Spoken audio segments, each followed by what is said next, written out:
The world number one was put in handcuffs at a major championship, and what happened in the next 6 hours changed everything we thought we knew about Scottie Scheffler. This is not a rumor. This is not social media speculation. On the morning of the second round of the 2024 PGA Championship at Valhalla Golf Club in Louisville, Kentucky, the defending Masters champion and world number one was arrested by Louisville Metro Police on his way to the golf course. Not outside a bar, not at a hotel. He was arrested in traffic outside the venue where he was supposed to tee off, in front of witnesses, in front of cameras, in an orange jumpsuit that would become one of the most iconic images in modern golf history. He faced 4 criminal charges: second-degree assault of a police officer, third-degree criminal mischief, reckless driving, and disregarding signals from a police officer. He made it to his tee time. He shot 66. Honestly, I think what happened at Valhalla, not just the arrest itself, but everything that followed in the next 12 months, is the most revealing story in professional golf of the last decade. Because this is not a story about a bad morning in Louisville. This is a story about a man who sat in a jail cell on the most important week of his career, went out and played one of the rounds of his life, got away with nothing except a wristband that said his name, and then watched the PGA of America make a series of decisions at the following year's tournament that brought out something the sport had never seen from him before. Do you think the way Scheffler handled his arrest made him more respected, or did it expose something about how differently the best players in the world are treated when things go wrong? Drop it right now. And if you want the inside story on what the cameras caught at Valhalla and what nobody talked about at Quail Hollow a year later, subscribe, because this story has layers. Let's reconstruct exactly what happened on May 17, 2024, because the reporting at the time missed the most important details. The 2024 PGA Championship at Valhalla Golf Club in Louisville, Kentucky, second round, Friday morning. A fatal accident had occurred outside the course, creating massive traffic chaos on the roads leading to the venue. Officers were trying to control the flow of vehicles. Scottie Scheffler, the reigning Masters champion and world number one, was in a car attempting to get to the clubhouse. An officer gave directions. The car moved. The officer, Detective Brian Monroe, claimed the car dragged him several feet while he was attached to the door. He told Scheffler to stop. He did not stop immediately. According to the arrest report, Monroe was dragged down the road. Louisville police arrested Scheffler on 4 charges. They took him to the Jefferson County Detention Center. They photographed him in a bright orange processing jumpsuit. The mugshot went out on wire services within minutes. And for roughly an hour and a half, the world's best golfer sat in a jail cell preparing for a round at a major championship. Scheffler made it to the course. He was released without bail. He was met by PGA Tour officials and his caddy, Ted Scott. He played 9 holes in 31. He finished the day at 66. He ultimately did not win. Xander Schauffele took the Wanamaker Trophy that week, but Scheffler made the cut. He competed, and he did so while facing 4 criminal charges, including assault of a police officer. Less than 2 weeks later, every single charge was dropped. Louisville prosecutors reviewed the evidence, which included body camera footage and witness accounts, and concluded the case should not proceed. The Jefferson County Commonwealth's Attorney's Office entered a formal dismissal. A big misunderstanding, Scheffler called it. He spent time stretching in a jail cell. That is his exact language, not panicking, not calling lawyers, stretching. And then he went and shot 66. That detail, the stretching, the 66, tells you more about Scottie Scheffler than any interview, any swing breakdown, any strokes gained analysis ever could. It tells you exactly what kind of person we are dealing with, and why a year later what happened at Quail Hollow was so shocking. Scottie Scheffler is a 2-time Masters champion. He is the player who, after finishing his first round of the 2024 PGA Championship in the shadow of his own mugshot going viral worldwide, came to the press room and delivered a post-round interview so measured and so calm that journalists in the room described it as surreal. He is the player who, when asked about the arrest in that press conference, made a joke. "I did spend some time stretching in a jail cell. That was a first for me," he said. The gallery laughed. Scheffler smiled, and then he talked about his round. That version of Scottie Scheffler, the untouchable, almost robotic composure that makes him terrifying to compete against, is not the version that turned up 1 year later at Quail Hollow for the 2025 PGA Championship. Because at Quail Hollow, the cameras caught something different. The course had been soaked by heavy rain in the days before the first round. On Wednesday, the day before play began, the PGA of America announced it would play ball down as it lies. No lift, clean in place. Players would have to play mud balls from the fairway, except whatever happened to the trajectory when water and dirt interfered with their shots. Scheffler hit his tee shot on hole number 16 to the middle of the fairway. Perfect position. The ball picked up mud. It hooked left, went in the water. Double bogey. What followed at that tee box was not calm. It was not measured. It was not the man who stretched in a jail cell and shot 66. Scheffler publicly went after the rules decision in his post-round press conference, and the quotes are extraordinary in their detail and their barely contained fury. He said, I think when you're looking at the purest forms of golf, like if you're going to go play links golf, there's absolutely no reason on a links golf course you should play the ball up. In American golf, it's significantly different. When you have overseeded fairways that are not sand-capped, there's going to be a lot of mud on the ball. Then he said this, "I don't personally think that hitting the ball in the middle of the fairway you should get punished for." And then, the statement that landed hardest. "I don't think they understand what it's like literally working your entire life to learn how to hit a golf ball and control it, and hit shots and control distance, and all of a sudden, due to a rules decision, that is completely taken away from us by chance. You spent your entire life learning to control a golf ball.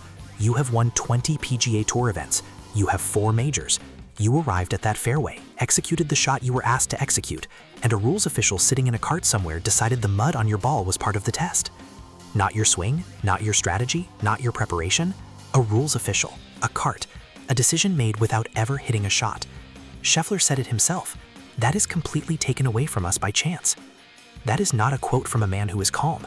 That is a quote from a man who has been controlled and measured and composed for so long that when the dam finally breaks, even slightly, the language that comes out is still surgical and specific. Was the PGA of America's decision to play ball down in those conditions at Quail Hollow fair to players? Or did the organization prioritize tradition over competitive equity in a way that cost the world's best player fairly? Drop it below. I read every single one. Now, let's go back to Valhalla, because the arrest coverage was shallow, and the real story inside it has never been properly told.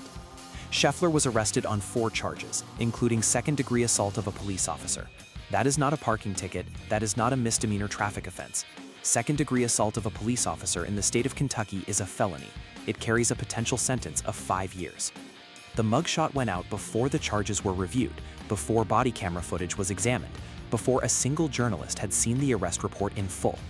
What the world saw, before any facts were verified, was the world number 1 in an orange jumpsuit. And within 24 hours, Scheffler was back on the golf course, with 0 charges, 0 consequences, and 0 formal acknowledgement from either Louisville Metro Police or the PGA of America that anything had gone wrong in how the arrest was handled. The Jefferson County Commonwealth's attorney dropped all charges 12 days later. They did not explain what the body camera footage showed, they did not hold a press conference, they filed a dismissal and moved on. Scheffler called it a big misunderstanding. He said he was pretty rattled for the first few holes. He said he eventually got back to normal, and then he started winning again. He went on to win 9 events worldwide in 2024. He was named PGA Tour Player of the Year for the 4th consecutive year. Now here is the part nobody has fully connected. Netflix filmed the entire incident for Full Swing Season 3.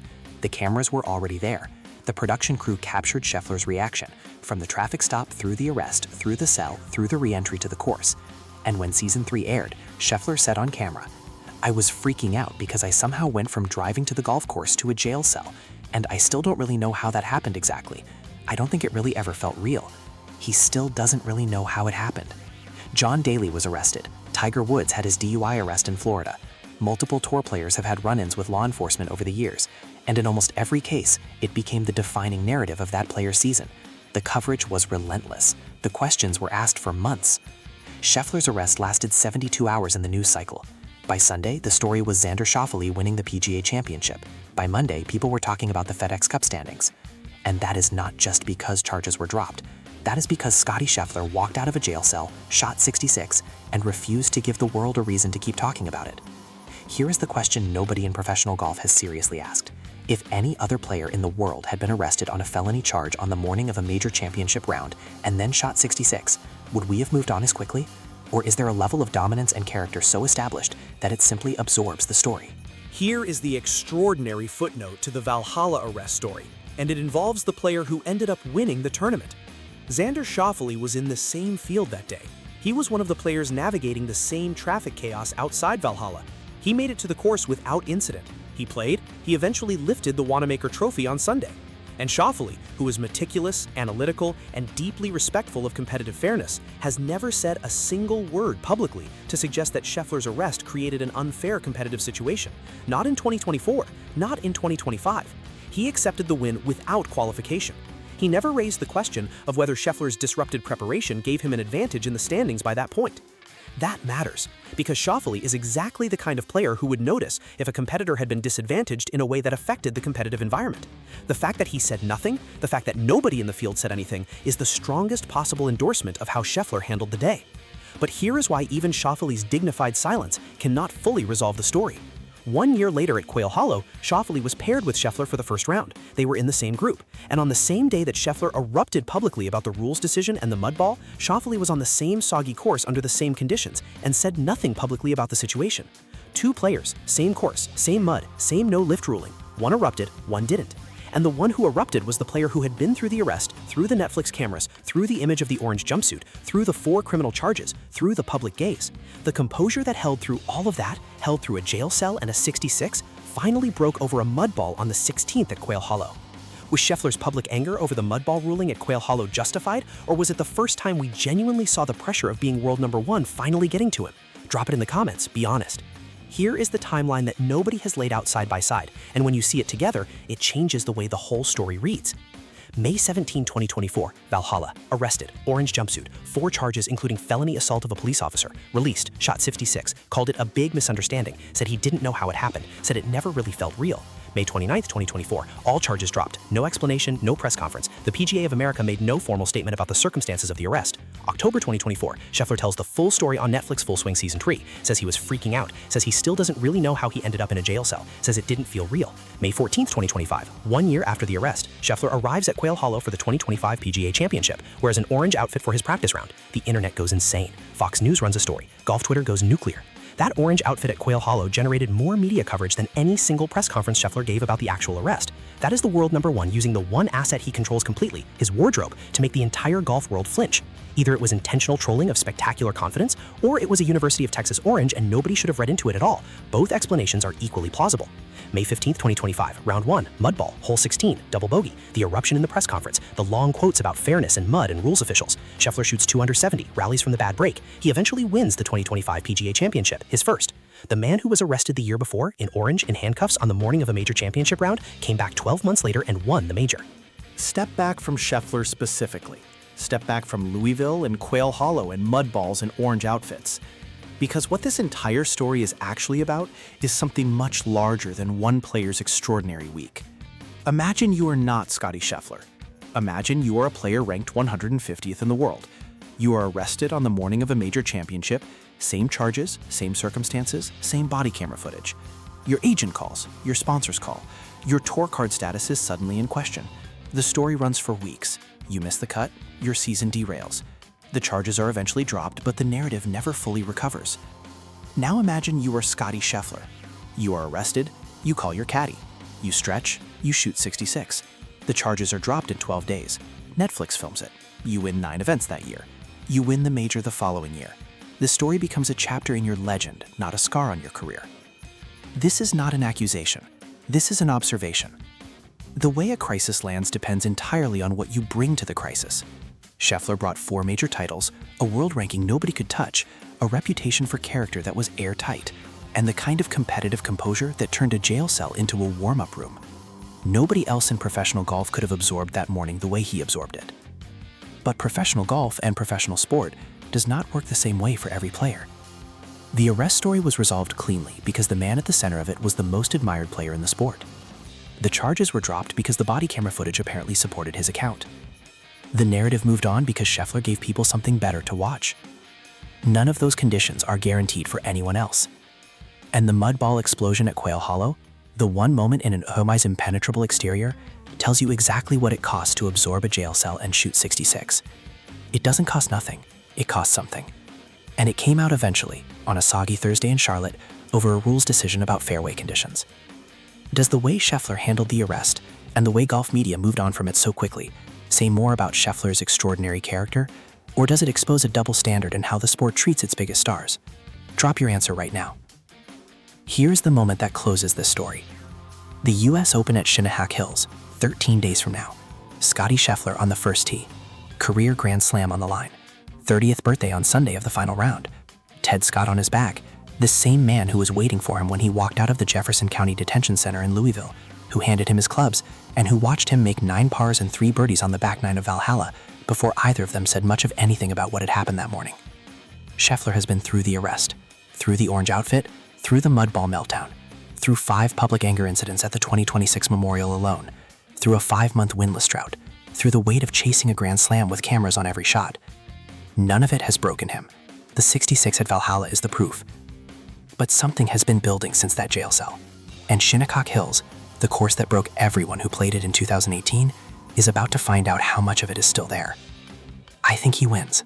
I think the Grand Slam happens on his birthday. And I think if it does, Scottie Scheffler will stand on that 18th green and feel exactly what he felt when he shot 66 at Valhalla. Calm, certain, like it was never in doubt. If you want the full inside story when that Sunday at Shinnecock unfolds, subscribe. Because the most complicated, most resilient, most misunderstood player in the sport is 11 days away from the biggest moment of his career. This story is not over.